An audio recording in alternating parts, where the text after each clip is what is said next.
Hello and welcome to the Overly Animated Podcast, where we take animation seriously. We talk everything animation here, including Mary and the Witch's Flower, which we'll be getting into today. I'm Beatriz Mourad, and today I'm joined by Dylan Hysen. Hello. We just got out of the film and immediately wanted to share our thoughts with you guys. Is it a review? Is it a reaction? We'll see. But you can find out more about this podcast at overlyanimated.com. You can subscribe to us on iTunes at overlyanimated.com/iTunes, where we appreciate your star ratings, or search for Overly Animated on your favorite podcatcher. So, me and Dylan both went to this premiere event that for Mary and the Witch's Flower, yes, yeah. For Mary and the Witch's Flower that Fathom Events was hosting. Yes. And there were two screenings of it, one at 7, one at 8. This one at 7 was dubbed, the one at 8 was subbed. I mean, I think it's no surprise which one we went to see. Yeah, because we're super weebs, so we saw the subbed one, yep. Of course. And I don't regret that, even though Kate Winslet is in the dubbed one, which, you know, they always catch me with the dub, like whether it's Ghibli or now Ponoc. They always give like these big stars. Like I watched Ponyo dubbed just to hear Tina Fey, and she was barely in it. So just to give you an idea. The Ghibli dubs are always great, yeah. They're always great. So, and I assume most people who've seen this who are listening saw it dubbed, just because I think that's what all of the only time you would be able to see it subbed was that 8 o'clock with the premiere night. So we won't be able to comment on the English voice performances, but, you know, yeah. Oh, wow. So this is the only time we could have seen it subbed. Man, I lucked out. I was about to go tomorrow and I thought that was all going to be subbed. Ooh, okay. That makes me really happy. But yeah, so we just got out. Now we just want to talk about it. So Dylan, did you like it? Well, first of all, about that premiere night, Beatriz, was your theater as surreal of an experience as it was for me?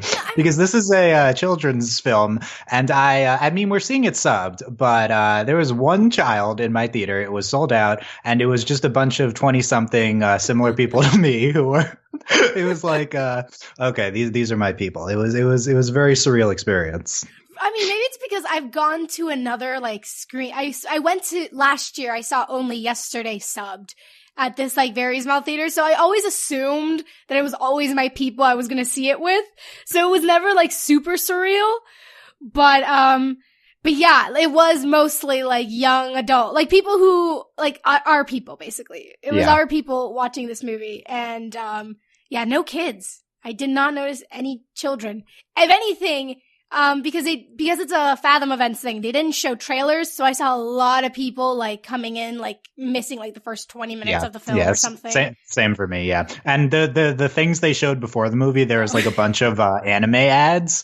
It was okay, this is just Anime Club. This is what's going on here. It was very weird. There was a commercial for Nerdist. There was a commercial for Nintendo. One of the commercials was hey Ghibli nerds, you should check us out. Yeah. Yeah, basically. Yeah. Anyway. And also, I don't know if this is probably not going to happen for any of non-premiere event things, but they did show they had these title graphics giving us hints of the plot before the screen before the movie started, and it's just really, you're gonna spoil, really? Yeah. Anyway, no one will see that, but yeah, that was a bad idea. And also, just to add, the last thing that makes this kind of premiere thing, if in the future you manage to come across one of these things, there was an interview with the director and the producer of the film at the end. It was 15 minutes. It wasn't super long, but it was interesting, and it did help clear up some things I had questions about at the end. It wasn't super, but I didn't stay for it, so you can sprinkle some of the knowledge from the interview into as we talk about it. Will do. But yeah, and if you hear the ruffling of paper, that's just me, because I take notes when I watch movies. That's just what I do. But yeah, all right. So Dylan, how did you like this movie? Well, we're in non-spoiler section first, correct? Yes. Yes. Yeah. We are starting non-spoiler, but we will be getting into spoilers a little bit later, but I'll let you guys know when that is so that you won't scream at me for spoiling things. Okay. But yeah. Yes. I loved this movie, Beatrice. So I'm biased because I'm the biggest Ghibli stan in the world, and this was my most anticipated movie for like 2 years.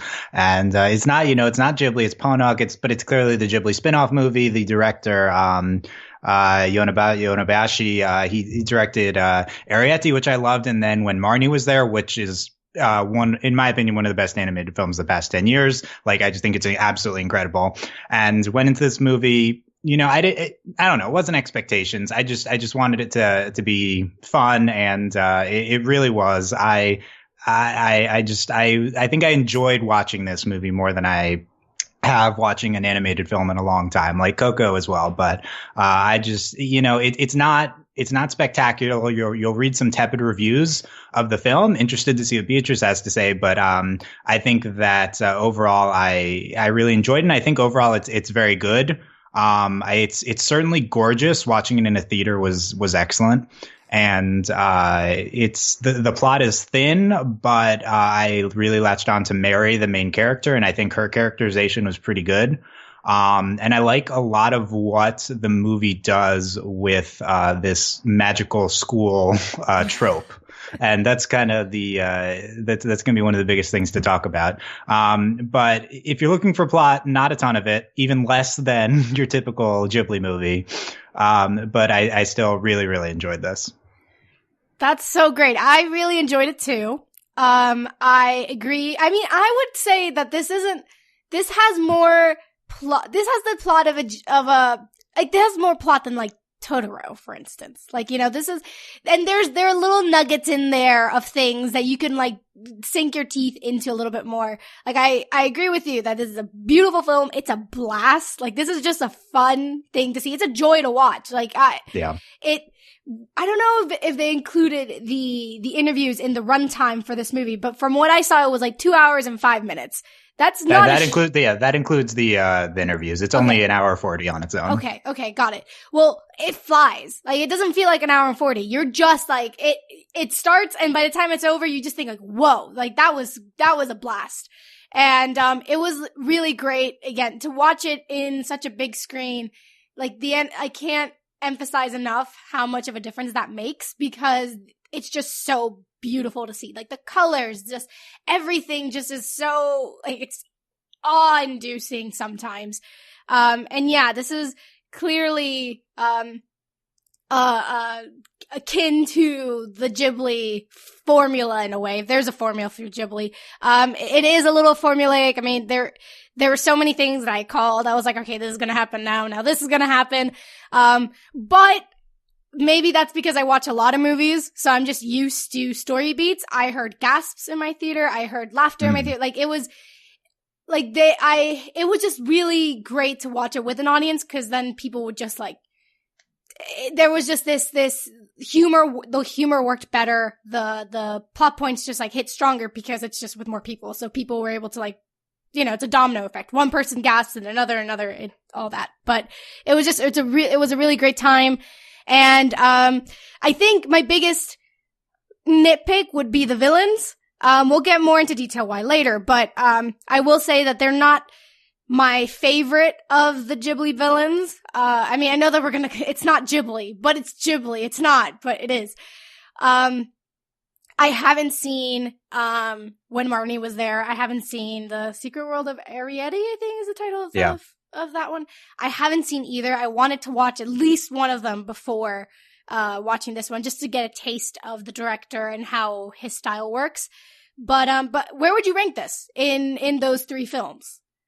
I would rank this third. Okay. But I don't think it's a distant third. I think, as I said, I think Marnie is the standout.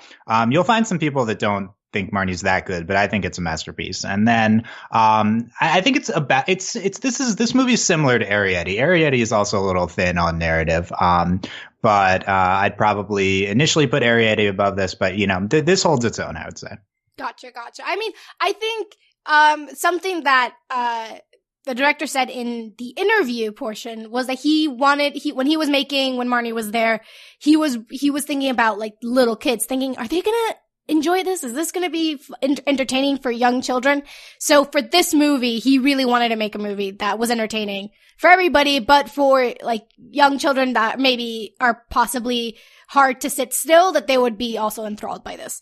So that's interesting because Marnie is, in my opinion, much less of a kids movie than this. Marnie deals with one of Marnie's main themes is depression and stuff. So that's interesting. Right. So that's what I figured based on like the trailers I've seen for when Marnie was there. I was just like, well, I mean, I understand why he was thinking like, is this like will children enjoy this? Like, I can understand why, especially since he was also working under Ghibli at that time. So there was that sort of expectation. But yeah, so interesting. I have to watch Marnie now. Like, I really have to watch it. Yeah, you'll like Marnie. Yeah. Okay. It's really funny. Anything that Dylan says I'll like, I end up liking. So I trust that judgment.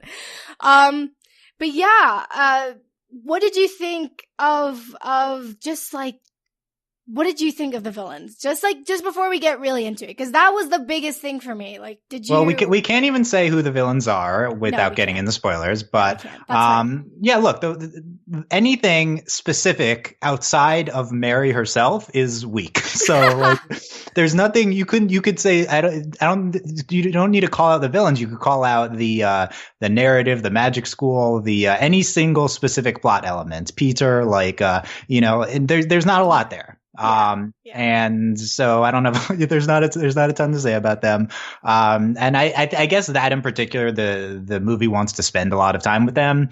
And it doesn't resonate as much. But one of the two in particular I really like. So we'll talk about that. Okay. All right. Well, all right. Let me then rephrase this question. Do you think that so do you think that there was any sort of like tonal shift, any difference between what he was able to do now that he is under a different studio than Ghibli? Like, is there anything that kind of stood out to you that differentiated this film from his work under that Ghibli brand? Yeah, that's interesting because, to be honest, watching Mary and the Witch's Flower, and maybe it's just because we're at a later point in the Ghibli post Ghibli canon. I constantly was thinking of what past Ghibli movies this scene was like when I was watching this movie. So to me, this almost feels the most Ghibli-like movie out of any of his three. It's just certain scenes the whole thing obviously is very reminiscent of Kiki. I thought specific scenes felt a lot like Spirited Away. There was the intro scene. I think the intro scene feels a lot like Nausicaa, yeah, and so that kept popping up into my head. I guess it goes bigger than either of the two movies. Like there's climaxes there. It tries to get dark. There's big visuals and stuff. So I feel like this is him trying his version of a Miyazaki movie, whereas I wouldn't say that's true of Arrietty or Marnie. Those are more typical non-Miyazaki Ghibli movies. Do you think that hinders the film? Do you think that he's trying too hard to be like Miyazaki, or is it just, that's just a different style that he decided to explore? I will absolutely not criticize anyone, especially post-Ghibli artists, for trying to be Miyazaki, because this movie, Mary and the Witch's Flower, is absolutely what we've been missing in the animated film realm. You can speak to this more because you've seen a lot more of the recent ones, but this is just visually so much more interesting than anything we've seen in since the last Ghibli movie. Like, I guess since Your Name, but it's I think it's a good decision to try for this type of movie, and I think he kind of put his own spin on it and this is a major aspect we haven't gotten into, by being surface level. Like I've said that there's not a lot of depth to any of the plot elements, and I think that's kind of a stylistic choice. And it's one that he uses to subvert tropes. I'm not sure if I'm going out on a limb with this analysis. I think it's intentional, and I think it creates a fun experience that doesn't divert your expectations within the movie. There's nothing really surprising that happens within the movie itself, but it subverts your expectations based off of similar stories, and I really appreciated that. Yeah, there was, I can think of a particular moment where that happens. But yes, there has been a drought for this type of story and this type of animation. Like, I was just so when I was watching it, it really hit home that I miss these movies, that I miss this style. I miss this grandeur that you just don't get anywhere anymore.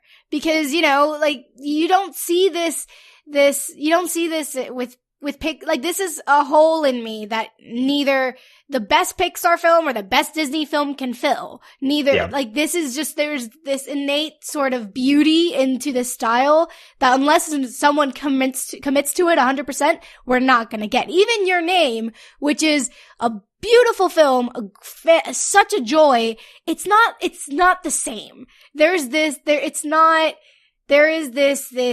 I don't know, there's kind of like a beauty to not being in the present, like creating something. It takes you into like a fantasy world. Yeah, that takes you into like a fantasy version of something familiar. It takes you to someplace familiar, but not necessarily something realistic. Yeah, Beatriz, I think the big question with this movie, most of all, is does it capture the Ghibli magic that we've all come to love? And I think yes. Yeah, and I agree. I do think it does capture it. I mean, there are some shots like that alone is just all you need to hear to see it, in my opinion. And not just that, but there are shots of food in this that will make you hungry. And I feel like that is mandatory for any Ghibli film, is to have scrumptious looking dishes. And it does have that. And that's not a spoiler. That should be mandatory for any Ghibli-esque film.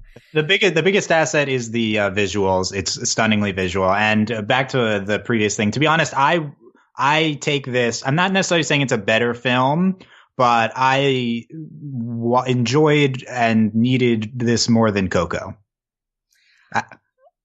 I'm not saying it's better, but this is more diverting from the current norm of American animated films than Coco is. Coco looks kind of similar and behaves kind of similarly, and I feel like this felt more refreshing.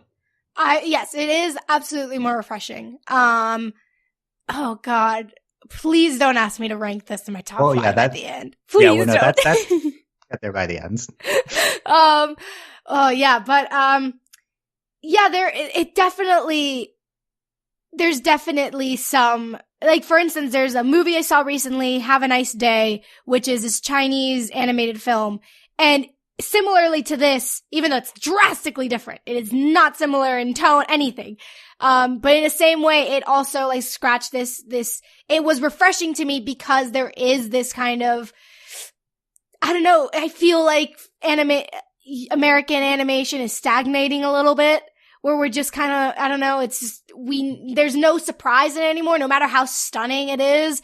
There's just this, and I think this is the problem of just having really, because DreamWorks hasn't really produced something worth talking about in a while. It's really just Disney and Pixar who are actually attempting to make something beautiful. And even then, because it's only these 2 studios, it's not enough. It's like they've kind of stagnated, and it's just, at the very least, they just all look the same. Yeah, like what? Yes, exactly. So that's why, for me, like, you will go into this movie and you'll just, like, walk out with your eyes super wide, being like, oh, wow, color, and yes. So, yes, absolutely agree with you on that. But yeah, why don't we go into spoilers? I think that's enough convincing for people who haven't seen the movie and are still on the fence. I feel like we've convinced you enough. Just go see it. Just watch it. Yeah. Just go. But yeah, so we're gonna get into spoilers. Go away if you don't want to be spoiled, and please just go away and watch it. But yeah, let's get into it. Give me your thoughts. Tell me about why these villains why I should overlook the complete nonsense of the villains. Like, why should, I mean, yeah. Let's talk about the 2 of them. So first of all, Madame Mumblechook is named Mumblechook. That's the number one reason to love her.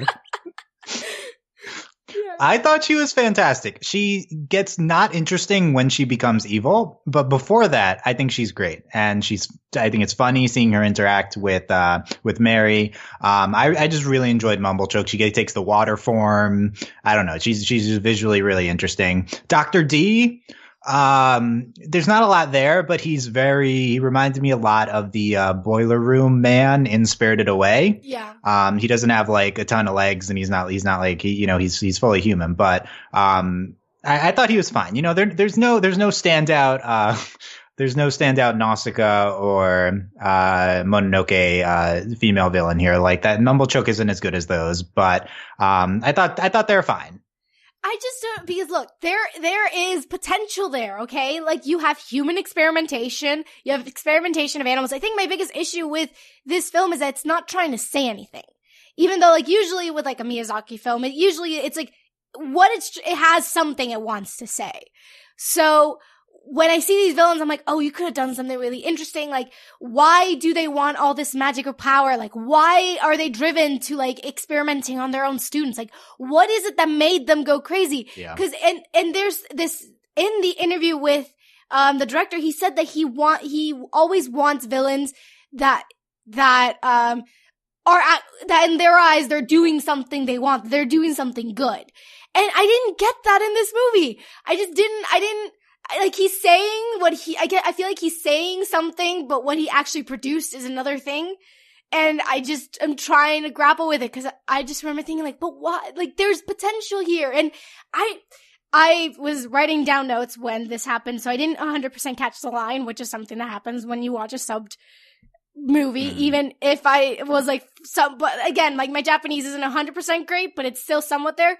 Did Mumblechook like want to reverse the experiment she had done on the children or something? Like, she wanted to like end it. Like, what did she do at the end when she started doing like that spell to stop Peter? Like, What did she say? So, first of all, nothing is completely clear because it's very surface level. Mumblechook, she at the end does realize that it's gone too far and she's trying to stop it, whereas D is all in.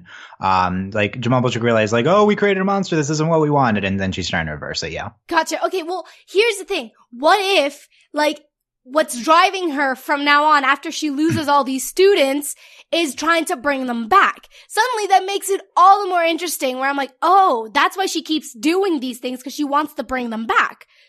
Whereas, their motivation ends up being, we want to bring magic to every person in the world. Yet they decide to not, instead of cultivating these flowers that make everybody have magic, they decide to experiment on children instead. Like, why can't they just get into gardening? Like, talk to ZBB or whatever his name is, and that's it. That's all they had to do. ZBD, yeah. So this combination on the creatures, whatever you want to call that, I think that rather than the villains themselves, the characters, which I thought were fine, I think you've latched on to probably the weakest part of the movie, which is what they're doing, because their motivations are never clear. Everything in this movie is surface level, including their motivations, and all the animal stuff. It wants to be a big part of the movie. And it feels like something that would be a Miyazaki theme. It feels like, oh, we shouldn't experiment on things, or things should be natural. Miyazaki is like it would be like preservation and stuff like that. But it's not, I agree, it's not actually saying anything. What is our takeaway from not having these, weird creatures? I think those were the scenes that I was the most bored with, was when, the animals, and then we're turning the animals back, and now the animals are coming back to save the day. It's like, none of that really resonated. And it's just like, okay, if you're gonna make animals, like, okay, you make Tib be like a familiar. So that's like, okay, that explains why he's so smart. But then every animal is like smart, and it's just like, what are you, why? Like, there's a disconnect, and it's that superficiality, and I just feel like that is the one moment where I just felt like, I don't feel like you should have gone Miyazaki in this for that. Like, if you're not going to say something, if you're not gonna like commit to it and actually, like, this is when I thought he was trying to be Miyazaki instead of trying that's a fair point, yeah. to do his own thing instead of being inspired by. This is when he was in a way mimicking, and that's never something you want to see. So that's my biggest thing with like with the villains. But I enjoyed them. Like, I knew there was this sort of like in the beginning, they were hilarious, and there was this sort of like, I love that Mary's name is Mary, because I was just like. And her reactions are just always like, what? I'm doing this? No, you have no. She is what an actual person would react if they become a Mary Sue. You know, where suddenly she's good at everything and she's just okay. Let's talk about Mary. First of all, with Mary, it's very funny to watch this movie in Japanese because her name is Mary Smith and Maddie Smith. Smith. It's this movie takes place in England, and then Mary is from England, and then the school is in Japan. That's what's happening? No, she's just in England, and I think the school they go to can't be in England because she changed the text. Mumblechook changes the text from English to Japanese, I think. No, you're right. But it's not. No. That's not Japanese. That's just a weird language. Just any language. Yeah, that's just some weird hieroglyphic kind of weird language. They're in a fantasy world. Okay. And fantasy England to fantasy England. Yeah, but that's something. It's like, why is she bowing if she's from England? There's just these mannerisms where I'm just like, and it's really, again, I'm throwing these interview things in there because they were really insightful. The producer of this movie was talking about this takes place in England, so it's inspired by Great Britain. So we went and we took photography and whatever. We went to see the culture because we never want to make a movie that doesn't really capture the culture of a place, and we don't want to make fun of it. And I was just like, but why is she bowing then? Because no one in the UK bows. It's just there's just this it's always funny in anime when they're trying to speak English or it's taking place in England or the United States. There's several laughs in my theater when they're just saying Mary Smith pizza. Mary. It's great. You lose that in watching the dub, but yeah. Yeah, I mean and it's just really interesting that I don't know because they do try visually they get it right. It's just in the mannerisms, so it's just really funny and just weird how that kind of came. It just really makes you think if someone from I don't know if someone from the U.S. tries to do something in Japan, how must that look to them? That's basically how this feels. It's kind of the inverse of that. Yeah. So it's just interesting and fun to notice. Yeah. Okay, I have a hot take about Mary, Beatriz. Tell me. Despite this movie not, this movie wouldn't rank that high in the Ghibli canon if you count it there. It'd be middle of the pack or whatever. We're saying it's superficial. However, I think Mary is a top tier Ghibli heroine. I think that she's excellent. She's the strongest part of the movie. I think has more personality than almost any other Ghibli heroine. I agree. I think she's funny, she's spunky, and it's I've never seen that before in this type of movie. I think that was really interesting. Yeah, I completely agree.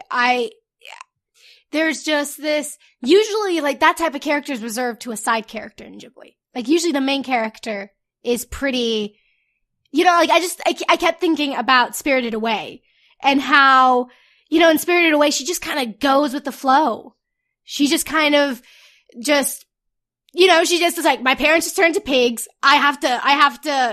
I'm just okay with this. Maybe it's because it did take place in Japan, so it was maybe that was just part of the myth. It's just part of maybe Shinto, where it's just it's just part of the story they're telling. Yeah. Yeah. So, but maybe she's familiar with those type of stories, so she could have been oh, this is happening right now. Oh, this is what's going on. So I'm not freaking out.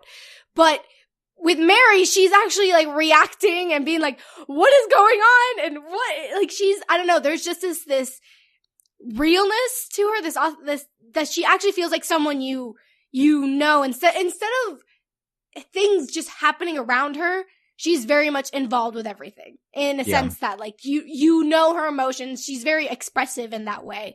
And this is probably I mean, again, it's not a Ghibli movie, but let's just say if it were a Ghibli movie, this is the most I feel someone says sugoi. Sugoi is amazing. Sugoi, yeah. This is this is the most you'll hear from it. And that's something that's just very typical of a young girl, how a young girl would talk. She'd just be what? This is what? No. And I love it. And she's funny. She has these moments of humor. They're just they will have the entire audience laughing. Cause you'll just think oh my God, Mary. Well, when she just goes this is just 40% of my power. Yeah, well, that's the highlight line of the entire movie. That was the funniest line. She's like, this is 40% of my power. Mary is just really funny. And this movie is dominated by Mary. A lot of Ghibli movies are, but a significant portion of this movie is just her talking to a cat. So she's just that performance in Japanese. It's Hana Sugisaki, Ruby Barnhill in English. I assume she's great too. But like she just commands the entire movie, and she seems to me like a more typical anime protagonist than Ghibli films usually have. Yes. She's very much the Genki girl. She's the Genki girl, yeah. And usually Ghibli films have more of a subdued version of that. Like Kiki, because they're in very similar. This is a coming of age witch movie. And we haven't talked about the coming of age part. But Kiki does the coming of age better. But I kind of connect more with Mary than I do Kiki. I think Mary just has a lot more life to her. Yeah, I mean, Kiki is much more like, it's very internal. And just based on the style, like her face isn't very expressive. So a lot of the things that are happening, you just kind of, you're very much out in the outside with Kiki. Whereas with Mary, she just kind of like puts her hand on your shoulder and goes, yo, this is what's going on. This is what's happening. And it's definitely, it's different, but it's still fun. It's just a different type of protagonist and she's very much the reason why the pacing is so great. Because she keeps you so energized as you're watching. You're really going along with her that you're just like, yeah. And then it's just, she's a great companion. She's a great person to take you on this journey. Yeah. Whereas with some other protagonists, they're the ones who are like, no, I shouldn't, and sometimes they're the ones kind of dragging the film down. With her, you will never have that problem. She's just gonna be like, all right, let's go. And it's great and fantastic. But, let's talk about that coming of age thing though. With Mary, it was very much just, I guess the hair was the big indicator. Yeah, that's basically it. Is the Mary temporarily gaining magic is her gaining confidence in herself and her frizzy red hair. That's basically the depth of it in this movie. How old is she? How old is Mary? 12? I don't know. Something like that. I mean, part of me was like, oh, if only the magic would have been like red instead of blue. And this could have been like a thing about the like menstruation or something. And they could like, you could have like really like dug in on it, but no, it was blue. So it's fine. But yeah, it's just really funny how the director said that was curly hair. And I'm just like, you have not seen curly hair. Like that curly hair that does not look like curly hair. That's just like wavy hair. That's just frizzy, which was just really funny. Yeah. But yeah, it is superficial, but I like how magic is not it's that, like, for instance, with Kiki, like riding a broomstick was like, it's very much like, once she masters that, then when she regains her magic, like magic was very much part of the coming of ageness of it. Whereas with with Mary, by the end of the movie, she just goes like, I don't need it. This is my last day of using magic. Like, let's go. Yes. Beatriz, this is the brilliance of the movie to me. It is a subversion of magical school and magic stories. Mary is not a witch. She does not have magic at the end. I kept expecting there to be a twist where Mary actually could use magic on her own, and she was a witch, a magic user, and it never came. That was the one big surprise to me, was that they didn't do that. And the brilliance of this is that Mary just walks into magic school. She's the most powerful witch ever. She has all the magic powers. She can do everything. It doesn't even matter what the classes are, what the students are. Typically, these things that shows like Little Witch Academia struggle to introduce because they're supposed to be important, because we're supposed to be going on a journey, are unimportant in this movie because magic is not important. Mary can instantly fly on a broom. It was such a contrast to Akko in Little Witch Academia, who struggles the entire series.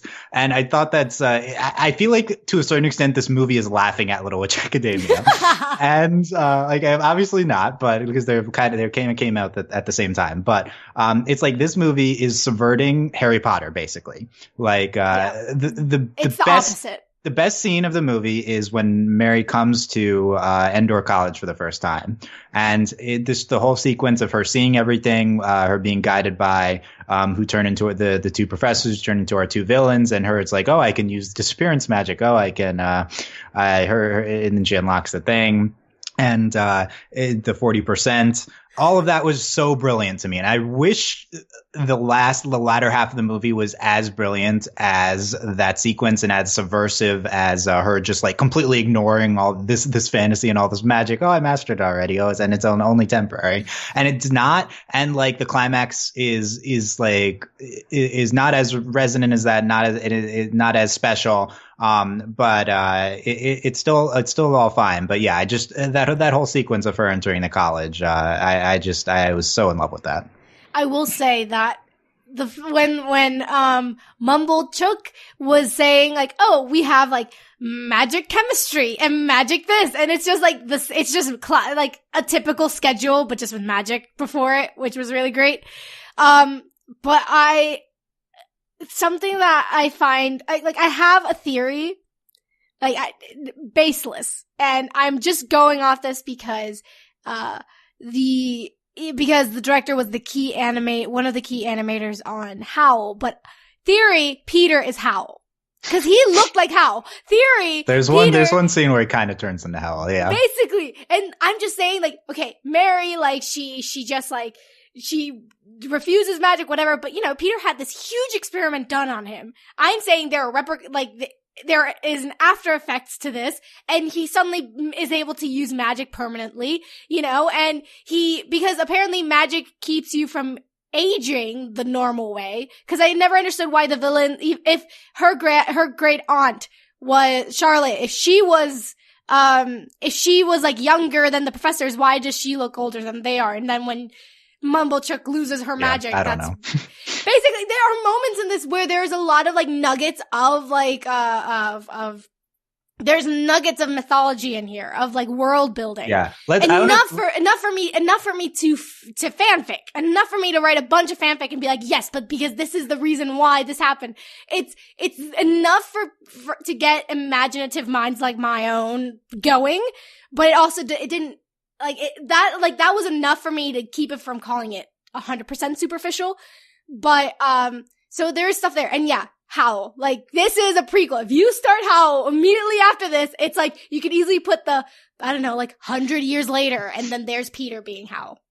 Like, yeah, I mean, he did, okay, he looked like him at one point. I wouldn't go so far as the sequel. I have a hot take with this in Howl. Howl, I had a similar reaction of there not being a lot of depth to its mythology. Similar to this movie. But Howl tries to do grand things, and it's all based on a flimsy mythology. This movie is aware that it has no depth, and it succeeds with that.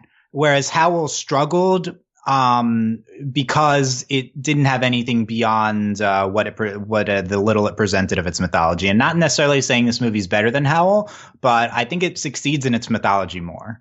Oh, I will say it. It's better than Howl.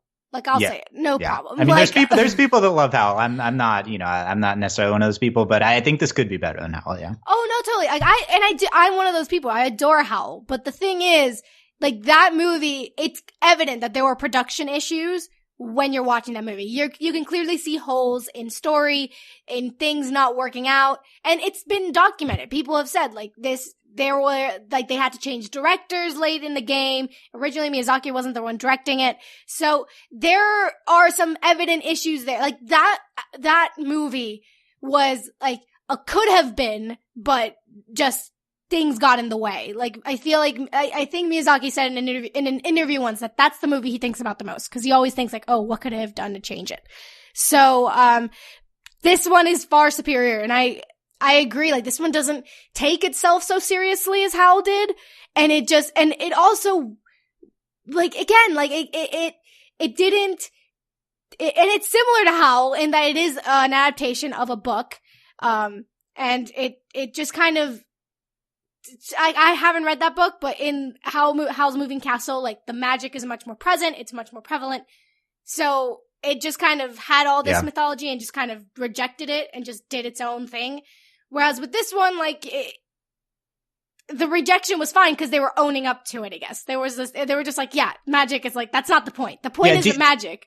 Yeah. Do you agree with me that the movie is aware of its superficiality, and that's kind of the point? Because I feel like that's a bold claim. I mean, okay, after listening to the interviews, no. I think that they were saying, like, they were saying, like, they said, oh, the villains are this, like, with Mary, they, like, basically, the producer said the themes, hold on, let me pull up what it is exactly that they said the theme of this movie was. They were talking about how this movie dealt with anxiety and how that means that you don't know, because you don't know the future, that gives you anxiety. And then that also means that also gives you hope because the future is unknown, so you won't know, so you won't be disappointed. Sure, whatever. And that's what I mean. Like, they were giving me these answers, these like really like eloquent answers, and I was thinking, but that's not what was in the movie. You'll see. I think you'll see similar things if you watch a lot of Ghibli movies. A lot of Japanese properties, I have trouble connecting with like directors' comments on stuff, so that doesn't surprise me that much. So, like, this is definitely a coming of age story. This is not this is dealing with depression and not depression, anxiety, and dealing with like self-esteem.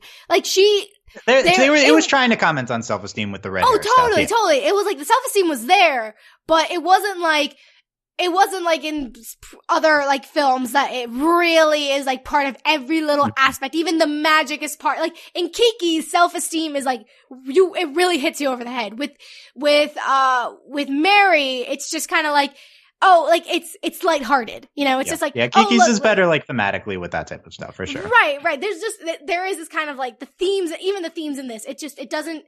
Like, I agree with you that it doesn't take itself too seriously and it's not that deep. I don't know if that was 100% intentional. I think the biggest reason to say that it was intentional was because the movie just rejects magic, and it has that scene at the end with like her, I don't need magic. She doesn't end up becoming a witch. I think it's super successful when she comes to the college, and it gradually becomes less successful as we're trying to do these climactic moments. Like when we're doing everything with turning Peter into whatever superhuman or whatever, you know, and it was like it was fun enough, but it wasn't a super emotionally resonant climax to me. You know, that's the big flaw with the movie, I guess, is there's no moment where I'm completely enthralled. And, you know, like the best part of the movie is a funny sequence with her entering the college. It's not the ending climax. Like, this movie is great the way, like, okay, this is going to be a jump, but just bear with me. This movie is great the way that, like, Legally Blonde is great. In that it's so fun and there's stuff there, but it's not too deep that you have to think too hard. And it's just a great ride. And I think it's going to be a very rewatchable experience. Like some Ghibli films, you kind of just watch them once and you're like, okay, I had the experience. And then you wait like 5 years and they're like, okay, now I can see it again.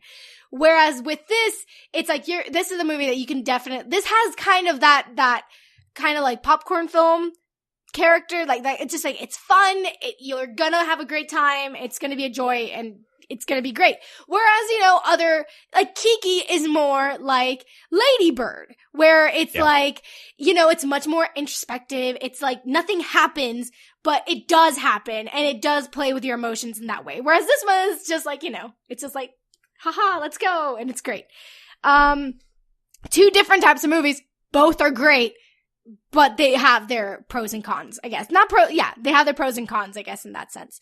But yeah, and also the directors did say that he very much wanted Mary to have the characteristics of a young child in that she's very optimistic. She's very, like, just energetic and can't sit still and wants to just explore the world and is always bored and always wants to just keep doing things. Like, and I feel like having that mindset of really wanting to capture the essence of a young child, you know, like capturing that kind of energy, I think also worked really well with the kind of the superficiality of the film.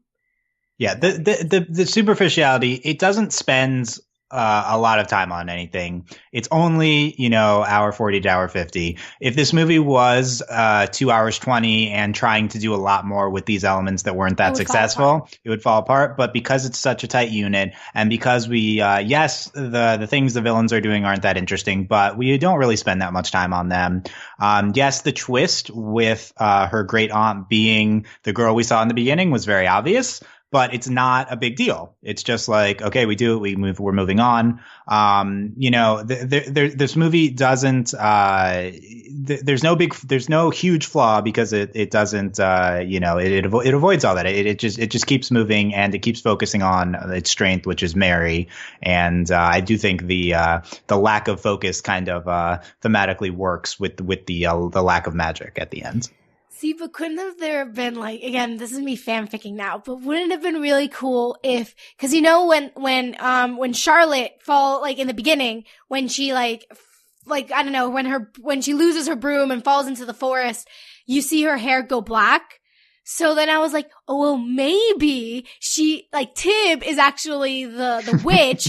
And then you had like a lesbian relationship hidden between these two cats. And it could have been like this really cool thing. Well, I thought Great Aunt Charlotte and whoever the other family member was there, because she wasn't important. But I was like, are they together? Why are they living together alone? Like, what is this? But then they had separate beds, so that kind of got defeated. But then they did say like the mayor's funeral, so I was assuming that was her great uncle, I think. Yeah, I have no idea who the other person was. That in their house. I don't know. I think she was just kind of like the person who helps. Oh, that was the helper. I don't even know. No, like Charlotte. I feel like maybe she was her nurse or something. Maybe. Who knows? By the way, I think the first 20 minutes of this movie are kind of boring, should be noted. I think everything before Mary starts doing magic stuff with the flower it was fun, and it was like good slice of life, like very boring anime, but it wasn't that engaging. Yeah.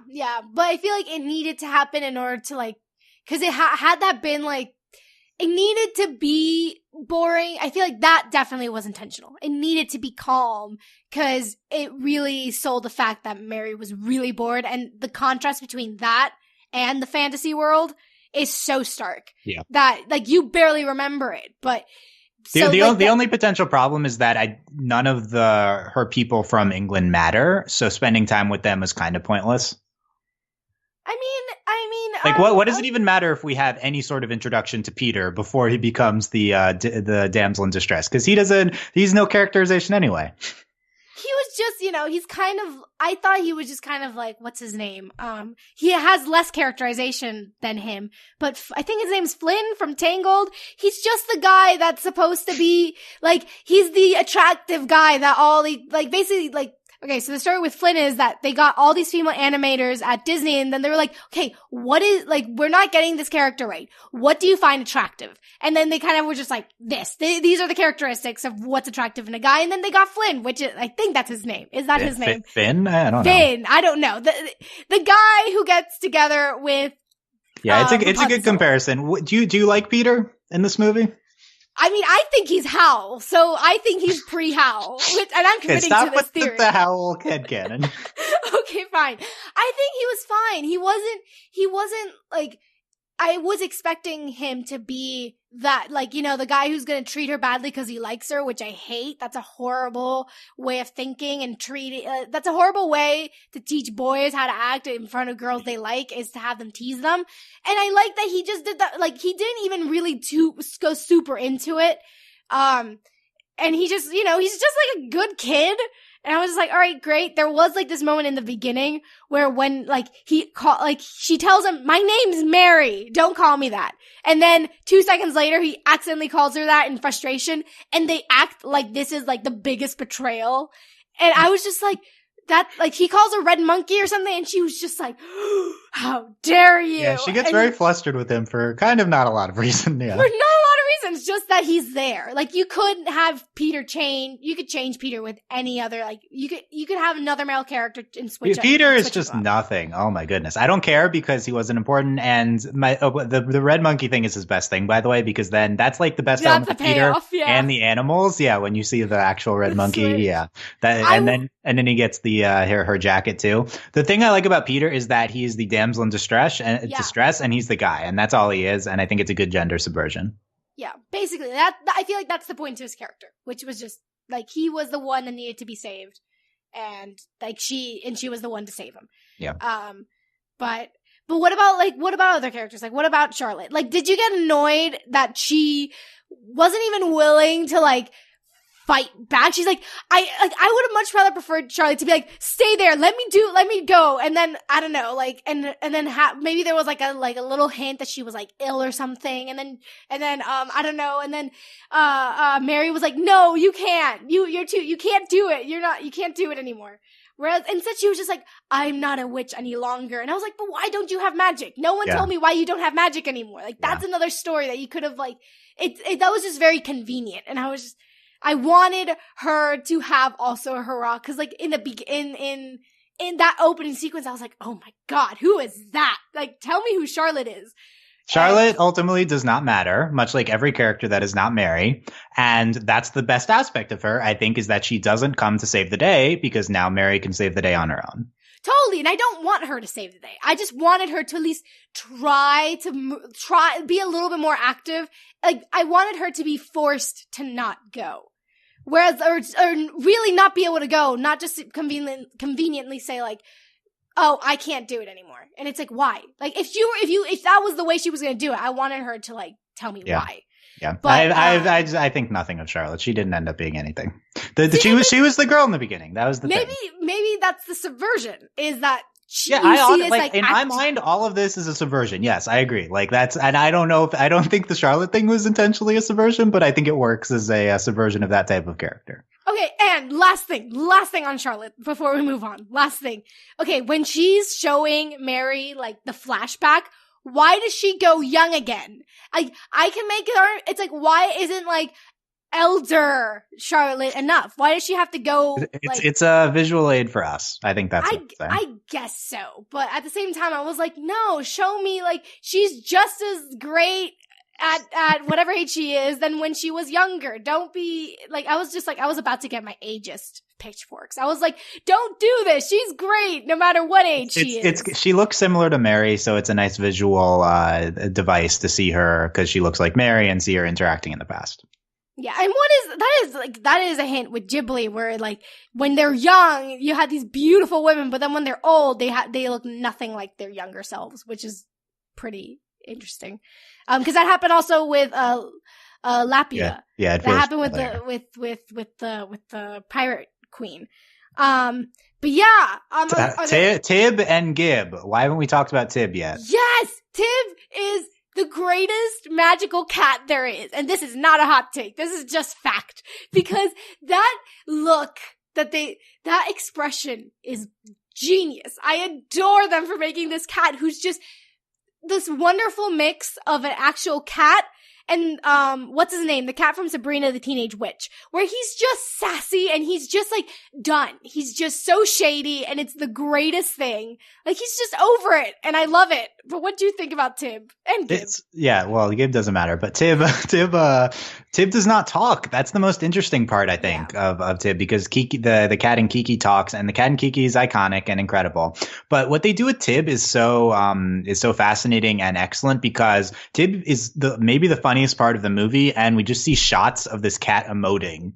And we frequently just cut to the cat like wide, and just there's so many humor beats of this movie, just seeing how a normal cat reacts. And I think Tib's incredible, second best character other than Mary by far.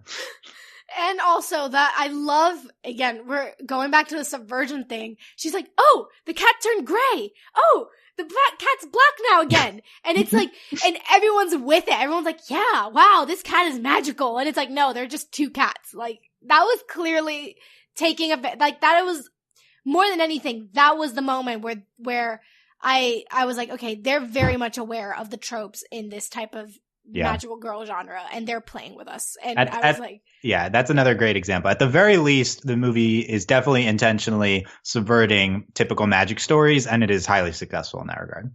Yeah, I mean, it could have been intentional. Like, directors, especially I think in Japan, are known for not saying what they actually mean. Like, that's a lot of these interviews. They don't actually matter because they don't. Yeah, exactly. Mr. Flanagan. Oh yes, Flanagan. He was what animal was he? I thought he was like a fox, I think. Okay, yeah, I think so. Maybe. I don't know. He looks like Robin Hood. He's the broom guy. He showed up whenever we need the broom. him and Broom Kid from Star Wars need to have like a broom session. Is he Broom Kid in the future? Oh, no. He's no. Oh, he's totally like, he is the future teacher of Broom Kid. Okay. But no, he was great. He was definitely the crowd favorite of my screening. Yeah, same with me. Like, they just, like, people loved him. Like, he's fine. I love that he's, like, really committed to brooms. Like, like, that's his thing. He's like, take care of your broom. And he just always is there to, like, save it. And what I love is, like, yes, he is, sometimes he's, like, the Deus Ex Machina type of figure. Absolutely. Because he always, like, he's always there when you need the broom. Mary, you're on top of this tree and you need a broom? Oh, here I am. Oh, like, hey, Mary, there's all these animals that are running around. Who cares? Here's your broom back. Like, they're about to catch you, but, like, here's your broom. But, like, that's what's so great is that she doesn't have her broom, and it's like, it makes sense for him to show up. Like, they set it up really well where it's like, it doesn't feel like yes, it's a Deus Ex Machina type of character, but it doesn't bother me because it's like, yeah, Mary left her broom again. She needs to take care of that broom. She learned that it's like a sentient being. Like, why is she leaving it all over the place? I really appreciated him. Again, he's not. And about him too, I think Mary's relation with her little broomstick, which I guess was the title of the original book, I do think that's a successful element of the show too. Yeah. I think, like, I felt like I mean, I will say, like, it did bother me that the broom came back. Because, like, I was like, okay, like, this is, like, the death of the film is the broom. Like, the broom's gone. It's not coming back. And then, that might have fit better with the Subversion stuff if the broom actually snapped and did not return. Yeah. But by that point, because you're right, the last half of the movie is the weakest part. By that point, it was going back into the more formulaic, like, oh, gotta save the day type of thing. So yeah, the climax of the movie, it's visually stunning and it's good enough, but it's definitely not up to the Ghibli ending of movie standards. Yeah, that is true.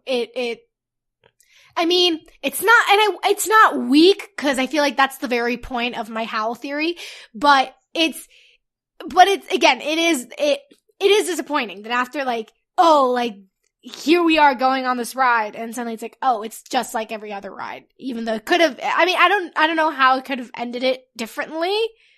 Yeah. I mean, it was fine. The story, the plot of the movie never mattered, so the climax couldn't have been good. Exactly. It was impossible.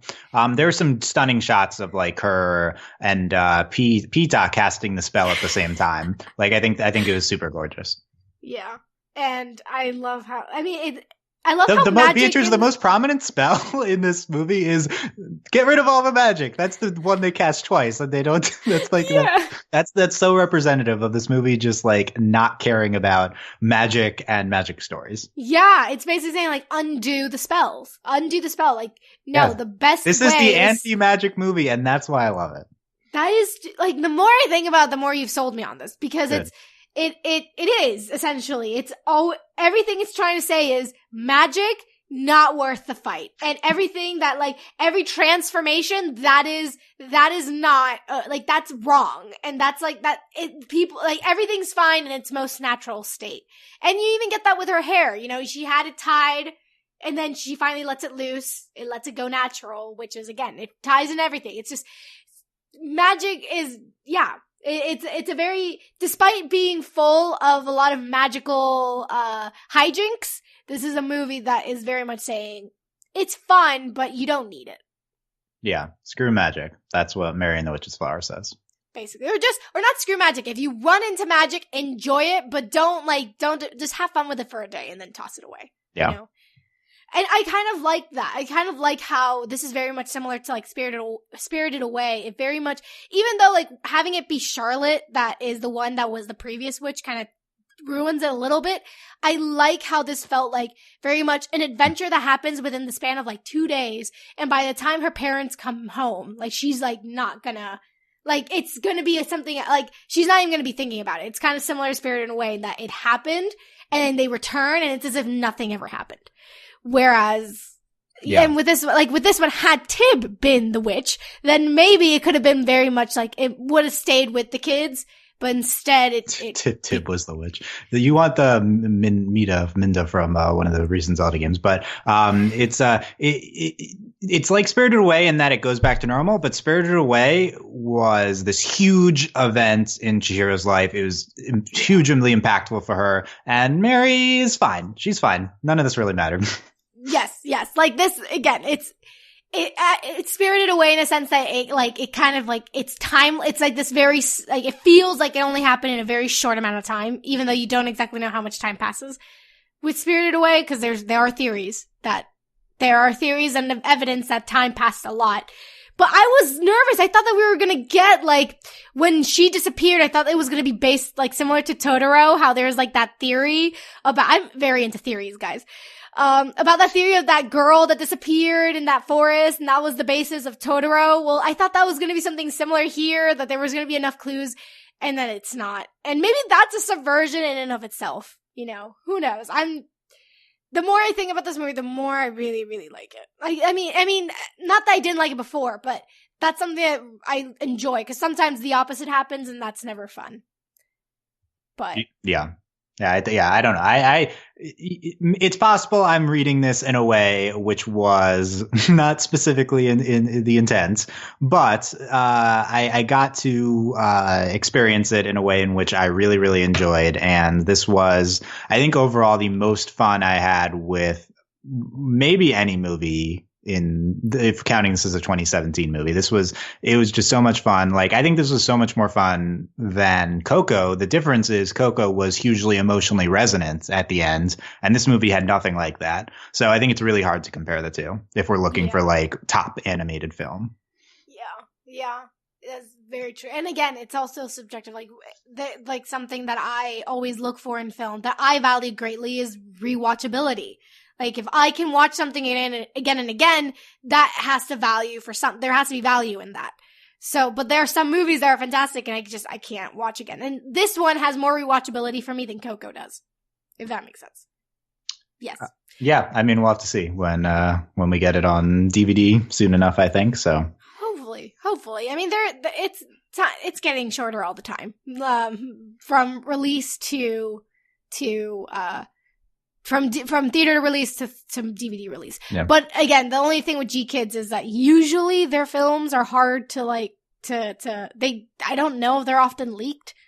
They usually they stay in, like, they'll stay, like, I don't know, they usually don't This movie was absolutely not available online before the US release date. That's why making it a premiere event kind of worked.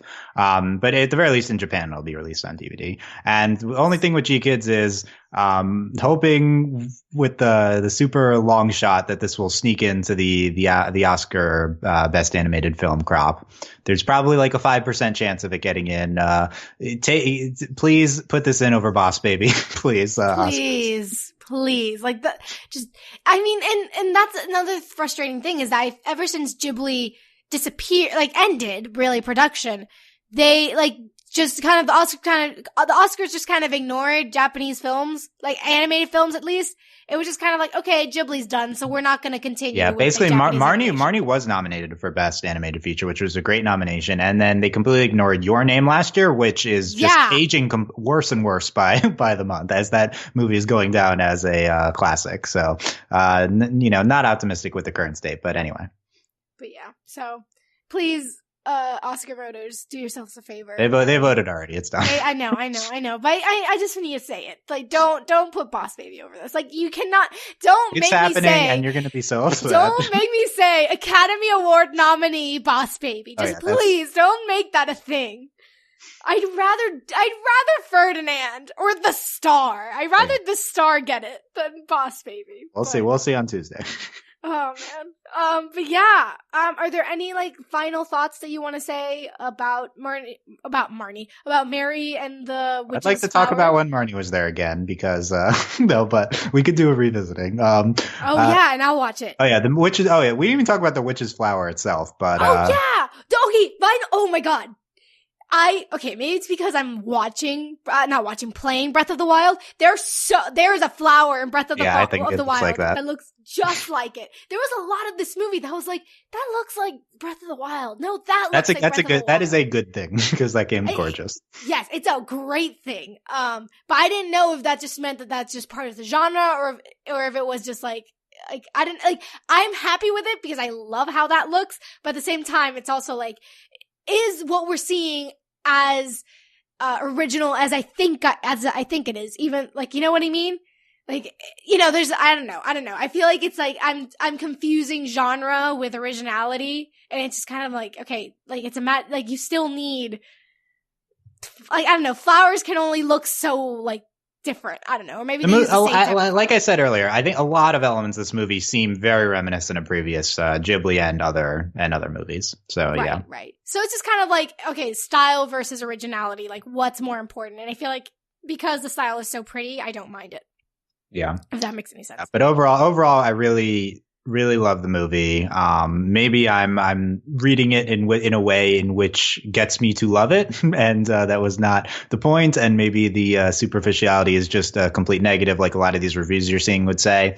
But I found meaning in it, and at the very least, Mary, a wonderful character. This movie, a lot of fun, absolutely gorgeous. And I think Yonebayashi, the director's films, cemented as must-watches at this point. He's 3 for 3 in great films, so very much looking forward to what him and Ponoc do next. Yeah, awesome. Similarly, I think that it's a great film. I think it's enjoyable. It definitely has weaknesses, and there are moments where I wish that he didn't try to be Miyazaki. But even then, just like, it's still like aiming for greatness still is a good thing. You know, I don't mind that type of ambition. And I think it should be, yes, it's a criticism, but it also, even though you could use that as a critique, it should also be lauded just for the attempt. And yeah, I can't even remember my top 5, but I would switch this out with Have a Nice Day. I would. That's it? Number 5? No. I think I can't remember 4 or 3. Oh, Cars 3. No, wait. Well, Cars 3. Hold on. I might switch out. You're the only one in the world that likes Cars 3 that much, but. No. I put it at number 1. I think Andy put it higher than me. I think I put Cars 3 as number 4. And then anyway, okay. Well, yeah. Well, go listen to that top 5 films to see the rest of Beatrice's list. Yeah. But yeah. Yeah, it's definitely in my top 5. But I might switch out 4 or 3 and put that in and keep the rest, if that makes any sense. Like, they wouldn't go down. I would just switch them out. Yeah. Anyway, I think that does it for us. You can find out all the info on this podcast at overlyanimated.com. You can join us on Discord to text chat about animation at overlyanimated.com/Discord. Support us via Patreon at patreon.com/overlyanimated. Thanks to all our current patrons, especially our patron of the podcast, Connie, aka Veronica Kukumanga. And thanks as always to our Patreon executive producers, John, Ryan, Steve, Alex, Andy, and Hugh.